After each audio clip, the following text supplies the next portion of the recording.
없이 흐르는 다리를 건너 바람 부는 갈대 숲을 지나 언제나 나를 기다리던 너의 아파트 기다리던 너의 아파트 지난해 하반기 이후로 주택 매매 시장은 호가가 떨어져도 거래가 되지 않는 거래 절벽이 이어지고 있는데 새 아파트 청약 열기는 뜨겁습니다. 부동산 현안을 진단하는 목요일의 오아시스, 오늘은 새해 달라진 청약제도 내용과 유의할 점들 알아보겠습니다. 김규정 NH투자증권 부동산 연구위원 나오셨습니다. 어서 오세요. 네, 안녕하세요. 네. 자, 이 수도권을 중심으로 연초부터 이 새 아파트 분양 경쟁률이 꽤 높죠. 네, 아파트 시장 전반적으로는 가격이 떨어진다라고 해서 걱정인데 네. 새 아파트 쪽은 여전히 청약 관심이 높습니다. 대표적으로 위례 신도시에서 1월 초에 청약 접수를 받았던 위례 포레자이 단지가 있는데 네. 한 6만 3천여 명이 몰리면서 단지 전체로 130대 1이라는 높은 경쟁률을 보여서 예. 서울이나 경기 지역에서 공급되고 있는 입지가 좀 양호한 곳들은 여전히 1순위에서 청약 마감이 나타나고 있습니다. 물론 지방에서는 미분양이 예. 나는 곳들도 나타나고 있는데 서울 수도권에서는 예외적으로 좀 청약 열기가 지속되는 것으로 봐야 될 것 같습니다. 그렇다면 이렇게 신규 분양 시장에 사람들이 몰리는 이유는 뭐라고 볼 수 있을까요?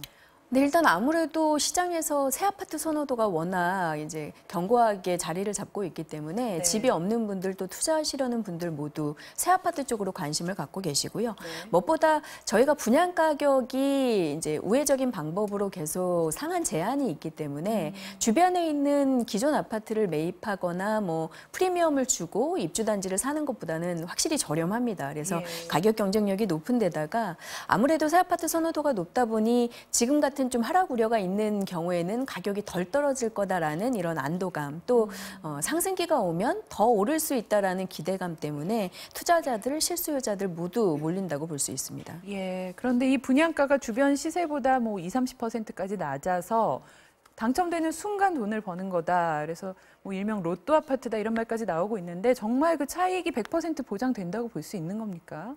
뭐 단지 입지나 상품성에 따라서 실제로 뭐 말씀하신 100% 수익이 도달하는 기간은 차이가 있겠지만 네.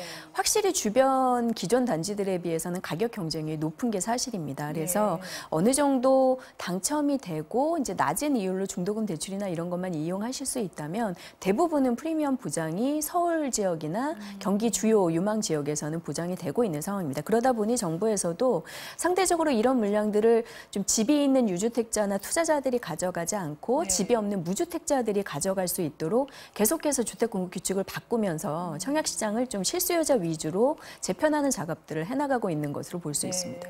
그렇더라도 이 주변 시세가 떨어지거나 또 이 앞으로 상승 요인이 그렇게 많지 않은 지역들까지도 좀 과열되는 거 아니냐 이런 우려도 나오고 있죠. 네, 근데 이미 지난해 한 11월 하순부터 주택 경기가 좀 둔화되기 시작하면서 네. 상대적으로 투자성이 좀 약한 지역들, 뭐 투자할 만한 메리트가 확실하지 않은 단지에서는 청약 가점도 조금씩 낮아지는 추세이고 예. 평형별로 주택형별로 1순위에서 미달돼서 후순위로 넘어가는 사례들도 조금씩은 늘고 있어서 뭐 미분양 우려가 아주 그렇게 급격하게 늘어나는 건 아니지만 이미 시장 내에서 상품성에 따른 양극화, 청약 열기도 좀 분산이 된다고 볼 수 있을 것 같습니다. 그래서 말씀하신 것 같은 묻지마 청약이 광범위하게 계속되리라는 우려는 지금 같은 주택 경기 둔화 상황에서는 좀 높지는 않은 것 같습니다. 그러다 보니 이 청약 당첨 경쟁이 정말 치열한 것 같습니다. 그런데 이 달라진 청약 제도가 무주택자들에게 유리한 쪽으로 지금 바뀌었죠. 네, 기본 원칙이 아무래도 집이 없는 좀 장기간 무주택 세대주였던 분들에게 주택을 공급하자는 취지이기 때문에 무주택자에게 이제 당첨 기회를 높여주는 쪽으로 바뀌고 있는데요. 네. 대표적인 게 이제 서울 같은 지역에서 주로 만나보시는 민영주택 아파트, 일반 브랜드 아파트들을 공급할 때 중대형 물량도 현재는 50%만 추첨제로 하고 50%는 가점제로 공급을 하고 있죠. 근데 예. 이제 그 50% 추첨제에서마저 75%는 무주택자에게 우선 우선 추첨 기회를 주는 쪽으로 주택 공급 규칙이 바뀌었습니다. 그렇다고 하면 중대형 물량에서도 최대한 87.5%는 집이 없는 무주택자분들에게 가점제나 추첨제를 통해서 먼저 공급되게 제도가 바뀐 셈이고요. 그리고 여기서 당첨이 되지 않은 분들 경우에는 이 무주택자와 또 기존에 있던 1주택을 팔기로 약속을 하신 분들이 나머지 물량에서도 먼저 추첨 기회가 있으시기 때문에 아무래도 유주택자분들은 좀 인기가 떨어지거나 남는 물량이 있는 단지가 아니면 당첨 확률이 굉장히 낮아졌다고 볼 수 있습니다. 특히 수도권에서는 그렇죠. 네네. 그렇더라도 이 유주택자분들 가운데서도 더 넓은 새 아파트로 옮기고 싶다, 갈아타고 싶다 이런 분들 실수요자들이 분명히 있으실 텐데 그럼 이런 분들 어떻게 청약 계속 그래도 넣으셔야 되는 거죠? 네, 뭐 일단은 당첨 확률은 떨어졌지만 그 방법 외에는 뭐 별다른 묘수는 없는 것 같습니다. 뭐 재건축 같은 좀 고가의 상품에 장기 투자를 하시거나 분양권이나 뭐 입주단지에 프리미엄을 주고 사시는 경우가 아니라면 새 아파트를 지금 뭐 새로 구입하시거나 갈아탈 수 있는 방법은 청약 당첨밖에 없기 때문에 일단은 그래도 추첨제 물량이 나오는 중대형 아니면 이제 좀 상대적으로 경쟁이 좀 낮을 수 있는 상품으로 조금 시선을 돌려보시는 것도 방법이실 수 있겠고요. 어떤 쪽들이 있을까요? 서울에 사실 요 지역 뭐 역세권 같은 경우는 워낙 청약 관심이 높기 때문에 무주택자들이 몰리게 되면 유주택자들은 당첨 확률이 굉장히 떨어질 수밖에 없어서 그런 거에선 조금 벗어나 있지만 개인의 취향이나 성향에 맞는 이런 특성을 가진 단지들 이런 걸 좀 찾아보실 필요가 있겠고요.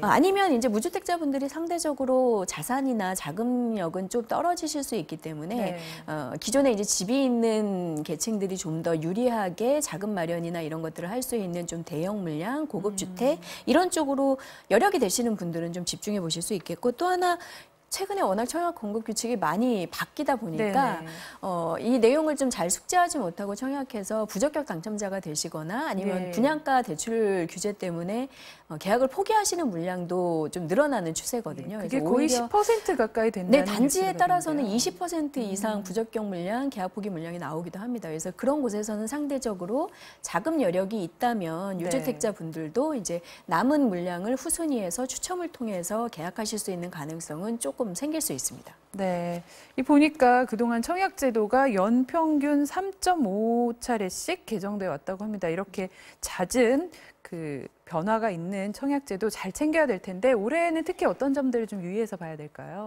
네, 일단은 무주택자 분들이 당첨 확률이 높아진 건 사실이지만 이분들도 좀 유의하셔야 되는 제도 변경이 있습니다. 대표적인 게 이제 무주택자 분들은 소형 100% 가점제 물량이나 아니면 중대형에서 뭐 추천 물량 뭐 이런 것들을 도전을 하시는데 특히 가점제에서는 부양가족 점수 또 무주택 세대주 기간, 청약통장 기간 이런 점수로 산정이 되는데 부양가족 수 점수가 상당히 비중이 높습니다. 한 명당 5점씩이기 때문에 높은데 이 중에서 부모님하고 동거를 하면서 받았던 점수들의 경우 60세 이상 집이 있는 부모님일 경우에는 같이 거주를 하더라도 부양가족 수 점수를 받으실 수 없도록 이번에 바뀌었습니다. 그래서 같이 사시긴 하지만 부모님이 다른 곳에 집을 갖고 있는지 아닌지에 따라서 이제 제도가 좀 달라지는 셈이고요.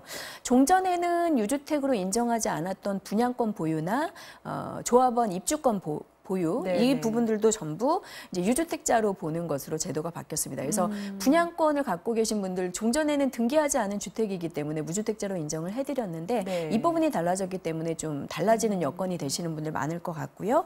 이런 것들을 좀 잘못 숙지하고 청약 신청을 했다가 부적격 당첨이 되시면 서울 같은 투기과열지구에서는 1년 동안 당첨이 제한되십니다. 1년 후부터만 이제 당첨 기회가 돌아가시기 때문에 제도를 잘 숙지하고 인터넷으로 온라인 청약 접수를 하실 때도 굉장히 좀 신중하게 하셔야 될 것 같고요. 다행히 국토교통부가 올해 하반기부터는 청약 가점에 대한 계산이나 이런 것들을 자동화할 수 있도록 시스템을 좀 개선하겠다라고 계획 발표한 부분이 작년에 있었기 때문에 필요한 부분인 것 그런 같습니다. 것들이 좀 빨리 되면 아무래도 뭐 단순한 실수로 피해를 보는 청약자들은 좀 줄어들 수 있지 않을까 기대를 해봅니다. 네, 그러니까 무주택자에 대한 혜택이 강화되는 만큼 무주택자를 어디까지 볼 것이냐는 상당히 기준이 강화됐다. 그렇죠. 이 점을 좀 염두에 둬야겠네요. 볼 수 있습니다. 자, 그럼 올해 신규 분양 물량은 어느 정도나 됩니까? 네, 연초에 뭐 부동산 정보업체나 언론사들이 조사한 물량들 발표한 걸 보면 올해 연간 38만여 채 정도가 공급될 계획으로 있다라고 건설업체를 통해서 이제 조사가 됐는데요. 네.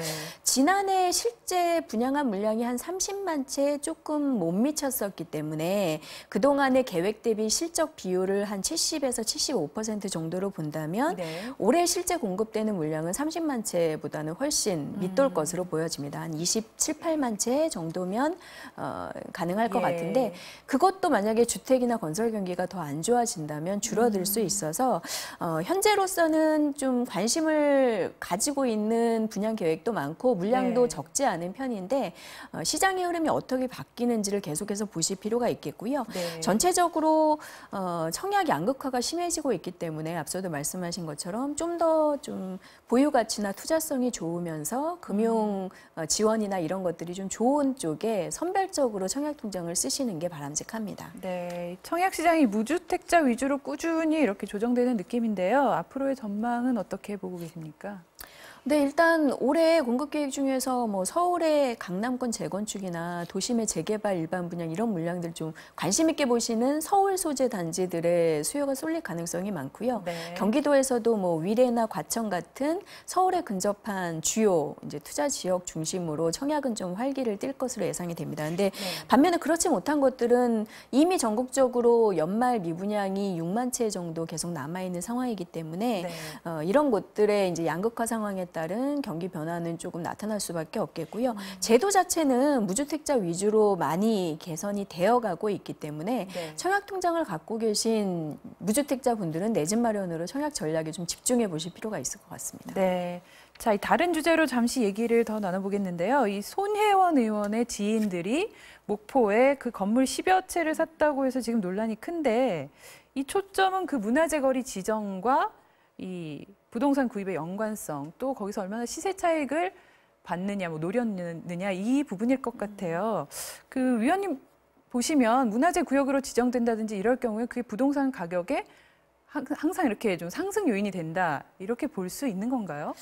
항상 그렇다고 보기는 좀 어려울 것 같습니다. 그러니까 지구 지정이 되는 곳의 기본적인 지역 가치, 그리고 규모, 또 그리고 향후의 뭐 재정 투입 규모나 개발 계획에 따라서 네. 충분히 해당 지역의 부동산 가치가 높아질 만한 개발 계획이 잇따를 수 있다면 지정 이후에 부동산 가치가 올라가면서 가격 상승이 나타날 수 있겠지만 뭐 역사 문화적으로 가치가 있어서 지정은 하지만 특별한 뭐 도시 개발이라던가 부동산 개발을 하지 않는 경우라면 네. 무조건 부동산 가격 상승으로 이어지는 것은 아닐 수 있습니다. 그래서 이런 경우에는 저희가 이제 지정을 하면서 이후의 계획에 따라서 시장이 어떻게 변하느냐에 따라서 이번 논란의 이제 정도나 얘기들도 조금 달라질 수 있을 것으로 보여집니다. 네, 지금 이 지역의 경우는 주변 시세가 2배에서 뭐 많게는 4배까지 뛰었다라는 얘기도 나오고 또 이 손 의원 측에서는 매매가 오른 거 아니다 이렇게 반박을 하고 있는데요.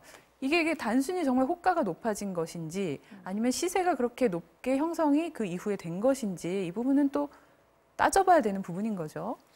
네, 근데 뭐 실제로 거래가 돼서 가격이 올랐느냐, 그리고 지구 지정 이후에 이제 거래된 사례가 있어서 가격이 올랐느냐는 요즘 상업용 건물들도 거의 실거래 신고가 되기 때문에 네. 뭐 약간의 조사 과정을 거치면 모두 드러날 팩트라고 생각을 합니다. 근데 이제 이 지역 같은 경우는 상대적으로 목포가 이제 문화 역사적으로 가지는 가치나 이제 지방 호남권에서의 도시의 규모라든가 이런 것으로 충분히 좀 가치가 있는 지역이기 때문에 지금 도시재생 쪽이나 아니면 역사문화 사업 같은 것들이 좀 활발하게 진행이 된다면 뭐 관광특구로서의 컨셉이 있는 부동산 개발이 가능할 수도 있고 네. 새롭게 지역 상권이 형성될 수도 있는 상황인 거죠. 그렇게 된다면 이후의 가격은 사실은 좀 영향을 좀 더 상승 쪽으로 받을 수는 있습니다. 네.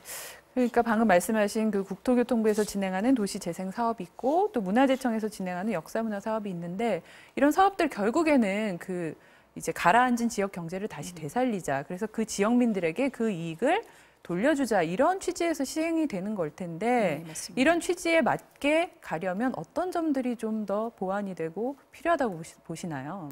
근데 결국에는 뭐 역사문화 사업 같은 경우는 근원적으로 역사적 가치를 보존하는 데 있겠지만 재생 사업 같은 것들이 복합되게 되면 지역 경제 활성화가 이제 결론적으로는 목표가 될 텐데요. 네. 그렇게 되려면 사실 초반부터 지역민의 참여나 공유 이런 것들을 좀 더 끌어낼 수 있는 작업들이 필요하고 네. 최대한 외지인의 투자나 잦은 거래를 통한 개발 이외의 좀 버블이라고 볼 수 있는 부동산 가격 상승이 나타나는 것은 좋지 않습니다. 아무래도 네. 기본적으로 개발 이전에 부동산 가격이 올라버리면 이후에 도심 재생 사업을 하는데도 재정이 더 많이 그렇죠. 투입되는 상황일 테고 오히려 지역민에게 돌아가 이런 지역 경제 활성화의 효과들은 외지인들에게 빠져나갈 수 있기 때문에 네. 이런 관점에서 이번 논란이 계속 좀 얘기가 되지 않을까 우려가 됩니다. 네.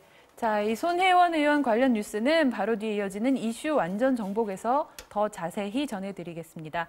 지금까지 김규정 NH투자증권 부동산 연구위원이셨고요. 오늘 말씀 고맙습니다. 감사합니다.